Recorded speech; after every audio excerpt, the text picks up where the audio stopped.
नमस्कार मित्रांनो तुम्हाला माहिती आहे का, मकर संक्रांतीनंतर येणारा एक असा दिवस ज्याला दुर्लक्ष केल्यास वर्षभर त्याचे परिणाम जाणवू शकतात.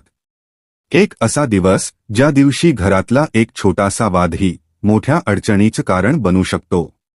पण हाच दिवस योग्य प्रकारे वापरला तर तुमच्या घरातून नकारात्मकता दूर करून सुखशांती आणू शकतो.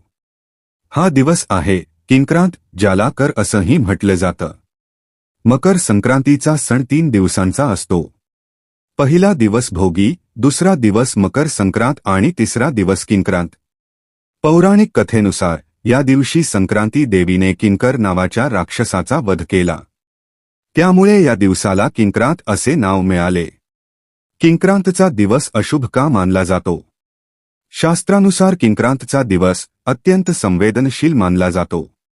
या दिवशी नवीन कामाची सुरुवात, शुभ मुहूर्त, गृहप्रवेश, लग्नकार्य किंवा मोठे आर्थिक व्यवहार टाळले जातात. असे मानले जाते की या दिवशी घरात भांडण, वाद किंवा कटुता झाली तर त्याचा परिणाम संपूर्ण वर्षभर घराच्या वातावरणावर होतो. म्हणून या दिवशी शांत राहणे, संयम ठेवणे आणि सकारात्मक बोलणे फार महत्त्वाचे मानले जाते. नकारात्मकता दूर करण्यासाठी हा दिवस विशेष. ज्योतिषशास्त्रानुसार किंक्रांतचा दिवस नकारात्मक ऊर्जा दूर करण्यासाठी अत्यंत प्रभावी आहे.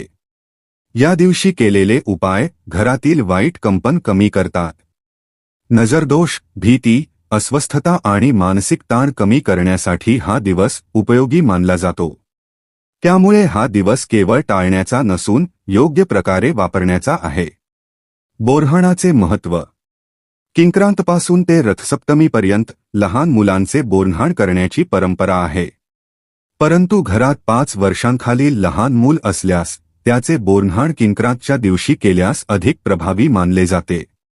असे मानले जाते की त्यामुळे मुलांवरील वाईट नजर दूर होते आणि त्यांची तब्येत, झोप आणि वर्तन सुधारते. नजर उतरवण्याचा उपाय. नजर उतरवण्याचा उपाय प्रत्येक आईने आपल्या मुलांसाठी करावा असे सांगितले जाते. हा उपाय लहान मुलांपासून मोठ्या मुलांपर्यंत करता येतो.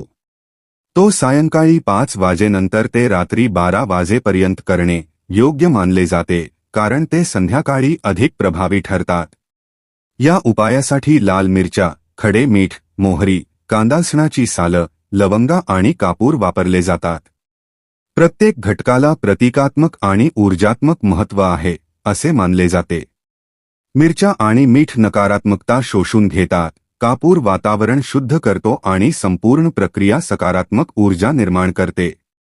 उतारा करताना केवळ कृतीपेक्षा मनातील भावना अधिक महत्त्वाची असते. आईच्या मनातील प्रेम, काळजी आणि प्रार्थना हीच या उपायाची खरी शक्ती मानली जाते. श्रद्धेने केलेली कृती अधिक प्रभावी ठरते असा अनेकांचा अनुभव आहे. जर मुले घराजवळ नसतील तर त्यांच्या फोटोवरून उतारा करता येतो. फोटो नसेल तर 4ही दिशांना उतरवण्याची पद्धतही सांगितली जाते. अंतर कितीही असले तरी आईची प्रार्थना आणि भावना पोहोचतात अशी श्रद्धा आहे. किंक्रांत हा दिवस अंधश्रद्धेचा नसून परंपरा, श्रद्धा आणि मानसिक सकारात्मकतेशी जोडलेला आहे. शांतता, संयम, प्रेम आणि प्रार्थना यांचा संगम असेल तर घरातील वातावरण नक्कीच सकारात्मक होते. आईच्या हृदयातून निघालेली प्रार्थना हीच सर्वात मोठी शक्ती आहे असे मानले जाते. लक्षात ठेवा, काही दिवस केवळ सण म्हणून नसतात, ते आपल्या आयुष्याला दिशा देण्यासाठी असतात. किंक्रांत हा दिवस टाळण्याचा नाही तर समजून घेऊन योग्य वापर करण्याचा आहे. जिथे श्रद्धा आहे तिथे शक्ती आहे आणि जिथे आईची प्रार्थना आहे तिथे कोणतीही नकारात्मकता टिकू शकत नाही. आपल्या घरात सदैव शांतता, समाधान आणि सकारात्मक ऊर्जा नांदो. श्री स्वामी समर्थ.